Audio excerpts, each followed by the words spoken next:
¿Te ha pasado? Despiertas en la oscuridad total. Tu corazón late un poco más rápido de lo normal. No hubo ninguna pesadilla, ningún ruido extraño, ninguna necesidad física. Simplemente despertaste. Y ahora tu mente se niega a volver a dormir. Los pensamientos comienzan a aparecer uno tras otro, como invitados no deseados a una fiesta que nunca planeaste. La casa está en silencio. El mundo duerme. Pero tú estás completamente despierto, mirando el techo, sintiendo ese peso inexplicable en el pecho. Este video es para ti. Porque lo que te despierta en la madrugada no es casualidad. Es un mensaje.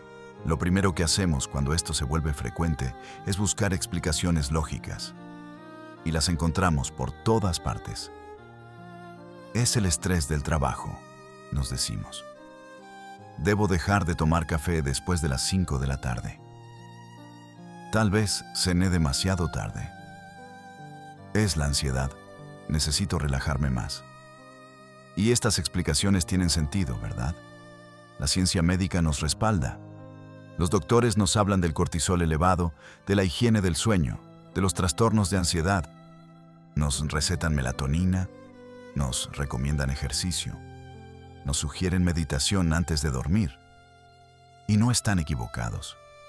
Todo eso influye. El problema es que seguimos todas las recomendaciones al pie de la letra. Eliminamos la cafeína, cenamos más temprano, hacemos yoga, tomamos suplementos. Y aún así, ahí está otra vez.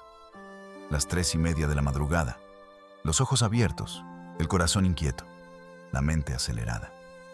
¿Por qué estas explicaciones tratan los síntomas, no la causa? Son como poner una curita sobre una herida profunda. Alivian momentáneamente, pero la herida sigue ahí, sangrando en silencio. La medicina moderna es extraordinaria para muchas cosas, pero hay regiones del ser humano que sus instrumentos no pueden medir. Hay despertares que no aparecen en ningún análisis de sangre. Y es precisamente ahí, en esa zona que la ciencia convencional ignora, donde se esconde la verdadera razón de tus noches interrumpidas. Pero antes de adentrarnos en lo profundo, es justo reconocer lo que la ciencia sí sabe. Y lo que sabe es fascinante. Nuestro cerebro opera en ciclos de aproximadamente 90 minutos durante el sueño.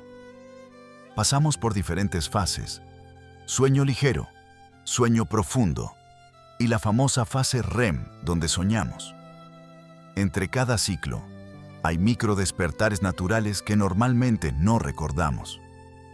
Pero algunos de estos despertares se vuelven conscientes. Y curiosamente, hay un momento específico de la noche donde esto ocurre con más frecuencia.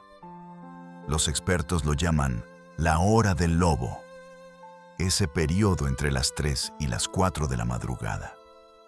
Es el momento donde la temperatura corporal está en su punto más bajo, donde la melatonina debería estar en su nivel más alto y donde paradójicamente el cortisol comienza a prepararse para el despertar matinal. Es una zona de transición biológica, un momento de vulnerabilidad fisiológica. Las estadísticas son reveladoras. Estudios demuestran que aproximadamente el 40% de la población experimenta despertares nocturnos regulares. De estos, la mayoría ocurre precisamente en esas horas de la madrugada. No es algo raro. No estás solo en esto. Millones de personas, en este preciso momento, están despiertos mirando la oscuridad, preguntándose por qué. La explicación científica es clara. Es una combinación de ritmos circadianos, niveles hormonales y ciclos de sueño. Todo perfectamente medible, todo perfectamente documentado. Y sin embargo, hay algo que los gráficos y las estadísticas no capturan. Algo que los investigadores del sueño, con toda su tecnología, pasan por alto. Porque si fuera solo biología, si fuera solo química cerebral, ¿Por qué los pensamientos que aparecen en esos despertares son tan específicos? ¿Por qué no despiertas pensando en cosas triviales, sino en aquello que más te duele, que más temes, que más evitas durante el día?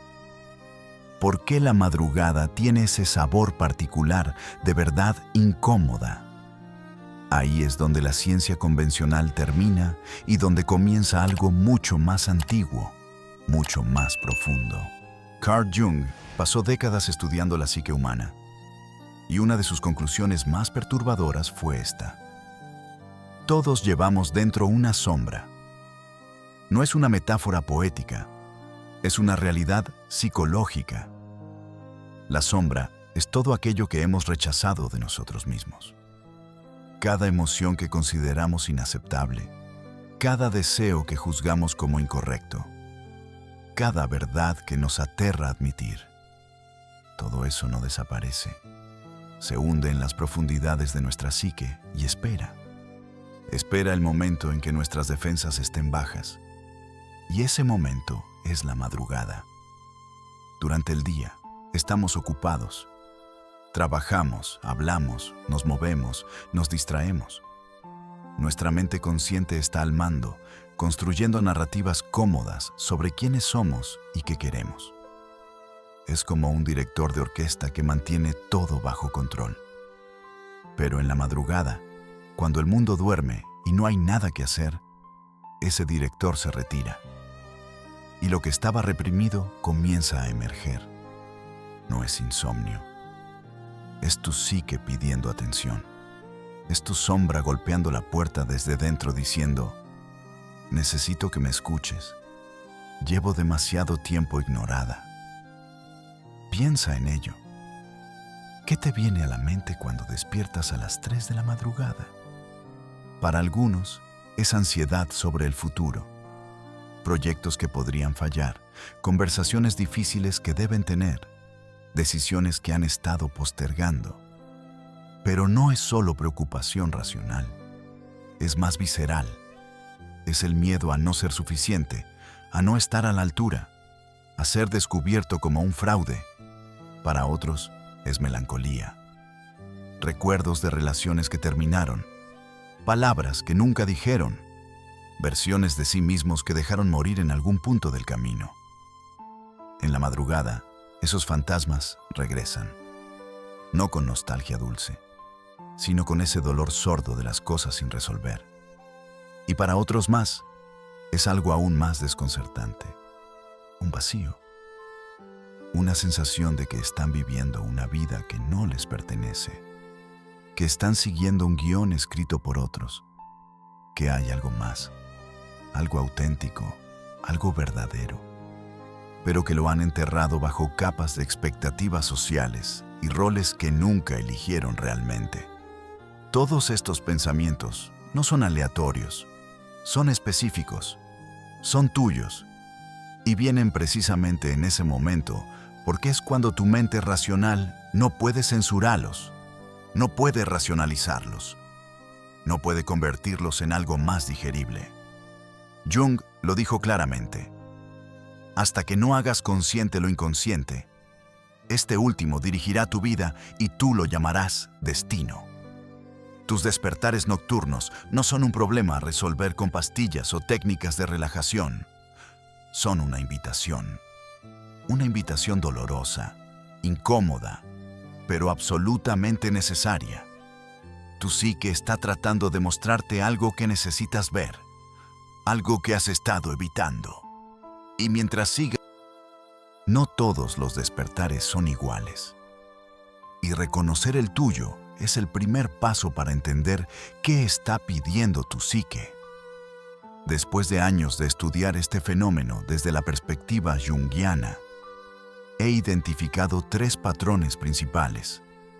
3 tipos de despertares que corresponden a 3 tipos diferentes de contenido reprimido en la sombra. El primero es el despertar ansioso. Abres los ojos y casi inmediatamente tu mente se dispara hacia el futuro. ¿Qué pasará si esto sale mal? ¿Y si no llego a tiempo? ¿Y si descubren que no sé lo que hago?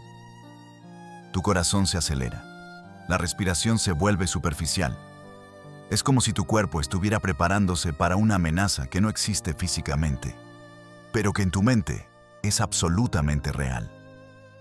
Este tipo de despertar habla de una sombra llena de miedo al fracaso, al rechazo, a la inadecuación. Son las partes de ti que nunca se sintieron lo suficientemente buenas, lo suficientemente capaces.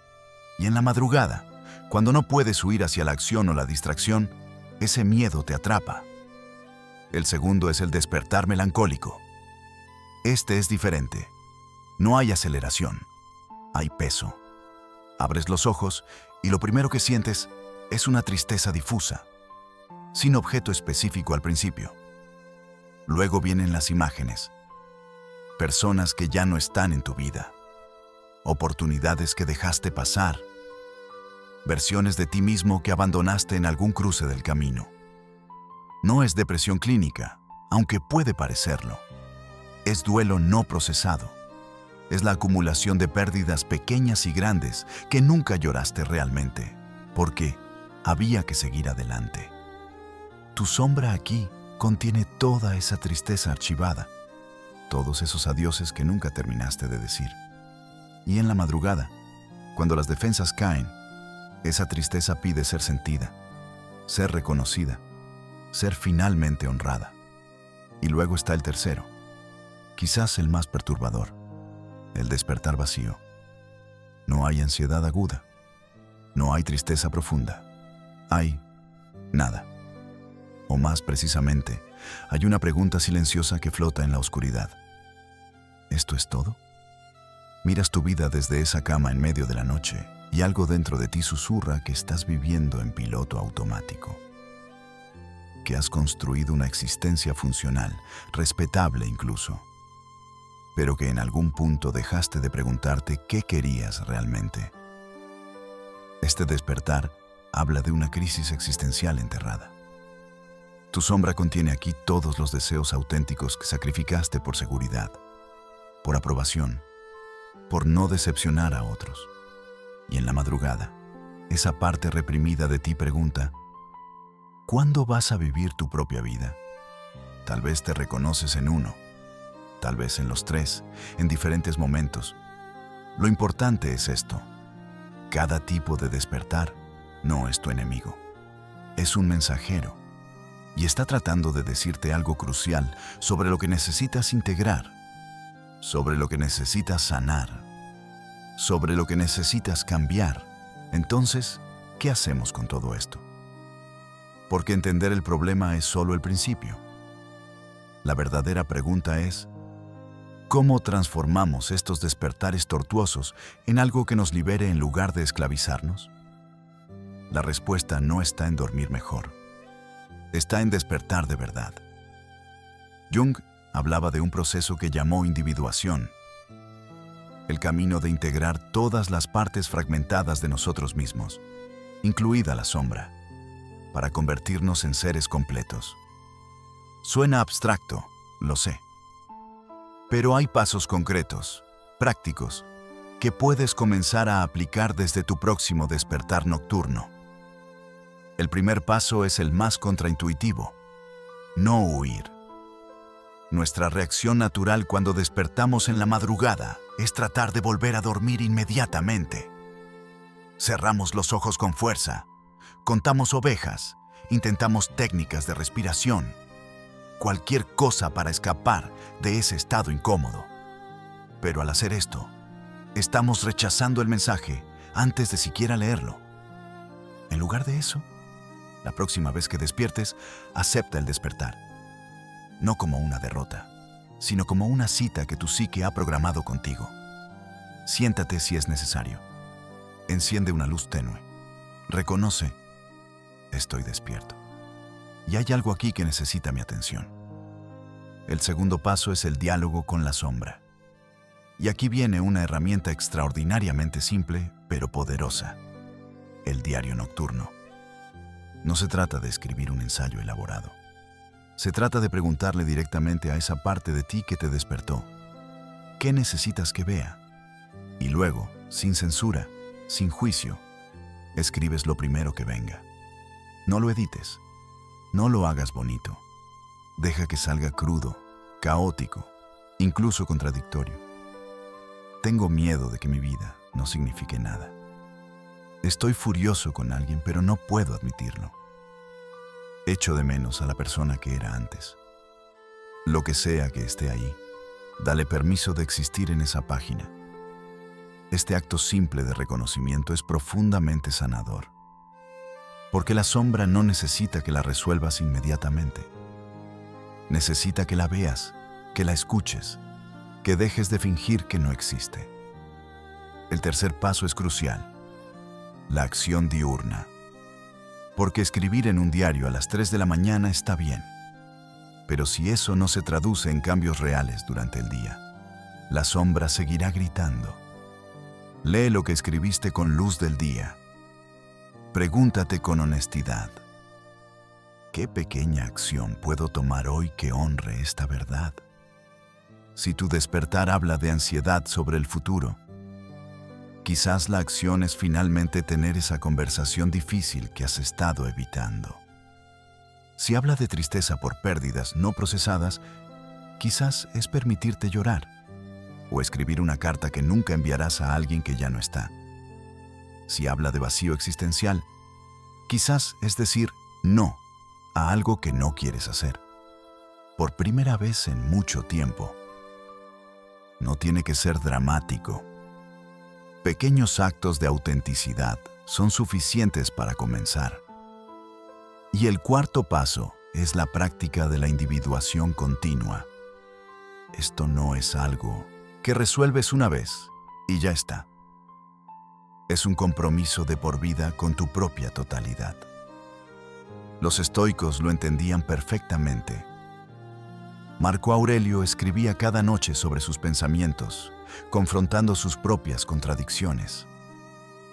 Séneca hablaba de la importancia de examinar el día antes de dormir, no para juzgarse, sino para conocerse. La integración de la sombra no es un destino, es un camino. Y cada despertar nocturno es simplemente una señal de que hay más trabajo por hacer, más verdad por descubrir, más de ti mismo por reclamar. Habrá resistencia. Tu mente racional inventará 1000 excusas para no hacer esto. Estoy demasiado cansado. Esto es ridículo. Necesito dormir para funcionar mañana. Pero esa resistencia es precisamente la prueba de que estás tocando algo real. La sombra solo se resiste cuando sabe que estás cerca de verla de verdad. ¿Y qué sucede cuando finalmente haces este trabajo? ¿Qué cambia cuando dejas de luchar contra tus despertares y comienzas a aprender de ellos? La transformación no es lo que esperarías. No es que de repente duermas perfectamente todas las noches durante 8 horas seguidas. Algunos sí experimentan eso. Pero para muchos otros, algo más interesante ocurre. Los despertares cambian de naturaleza. Ya no son aterradores, ya no son tortura, se convierten en algo completamente diferente. Hay personas que, después de meses de este proceso, descubren que cuando despiertan en la madrugada, ya no sienten ansiedad, sienten claridad. De hecho, algunos de los pensadores más profundos de la historia tenían una relación peculiar con el sueño interrumpido. Nietzsche escribió algunos de sus pasajes más brillantes en las horas de la madrugada. Cuando el insomnio lo visitaba, no lo veía como una maldición, sino como un estado alterado de conciencia, donde las verdades más honestas podían emerger sin la censura del ego diurno. Los místicos de diversas tradiciones incluso buscaban deliberadamente estos despertares. En el sufismo hay prácticas de vigilia nocturna, donde el buscador se levanta en la oscuridad precisamente para ese encuentro con lo más profundo de sí mismo. No es masoquismo. Es el reconocimiento de que hay un tipo de conocimiento que solo es accesible cuando el mundo duerme y el ruido mental se aquieta. Cuando integras tu sombra, cuando haces las paces con esas partes reprimidas, algo fundamental cambia en tu relación con el sueño y la vigilia. O duermes profunda y pacíficamente, porque ya no hay nada urgente que tu psique necesite gritarte. O despiertas, pero ese despertar tiene propósito. No es caótico, no es angustiante, es contemplativo, es creativo, es, en cierto sentido, sagrado. Una mujer me escribió hace unos meses contándome que después de aplicar estos principios durante 6 meses, sus despertares nocturnos se transformaron por completo. Ahora, cuando abre los ojos a las 3 de la mañana, no siente pánico, siente curiosidad. Se pregunta, ¿qué quiere mostrarme mi psique hoy? A veces es una solución a un problema que había estado evitando. A veces es simplemente una sensación de paz profunda. Y a veces es la necesidad de levantarse y escribir algo que durante el día jamás hubiera podido articular. Esa es la promesa. No es que dejarás de despertar, es que cuando lo hagas ya no estarás fragmentado. Ya no estarás en guerra contigo mismo, estarás completo. Y en esa completitud, incluso la madrugada más oscura tiene su propia luz extraña y poderosa. Entonces aquí estamos, al final de este recorrido. Pero en realidad estamos en un principio, porque ahora sabes algo que la mayoría de las personas nunca comprenderá. Tus despertares nocturnos no son tu enemigo, son tu guía. Jung tenía razón cuando dijo que el privilegio de toda una vida es convertirse en quien realmente eres. Pero ese privilegio tiene un precio. Y el precio es el coraje de mirar hacia adentro cuando todo en ti quiere mirar hacia afuera. El coraje de sentarte en la oscuridad de la madrugada y preguntarte las preguntas que durante el día parece más fácil ignorar. La próxima vez que despiertes sin razón aparente, recuerda esto. No es casualidad, no es mala suerte, no es solo biología, es una invitación. Tu sombra está tocando a la puerta y tú tienes una elección. Puedes seguir luchando contra ella, tomando pastillas para dormir, rezando porque esta fase pase. O puedes hacer algo radicalmente diferente. Puedes abrir la puerta. Puedes decir, te veo, te escucho. ¿Qué necesitas que sepa? Ese momento de apertura, ese acto de valentía en medio de la oscuridad, es donde comienza la verdadera transformación. No en los libros, no en los videos. Ahí, en tu habitación, a las 3 de la mañana, cuando nadie te ve y no hay nadie a quien impresionar. Solo tú y la verdad más cruda de tu ser. Como dijo el filósofo Heráclito hace más de 2000 años, el camino hacia arriba y el camino hacia abajo son el mismo. Para despertar de verdad, primero debemos hundirnos en la oscuridad que hemos estado evitando. Y quizás, solo quizás, esa oscuridad de la madrugada no es donde te pierdes, es donde finalmente te encuentras. Si este video resonó contigo, si te viste reflejado en estas palabras, considera suscribirte, porque este despertar, este viaje hacia la totalidad, apenas comienza.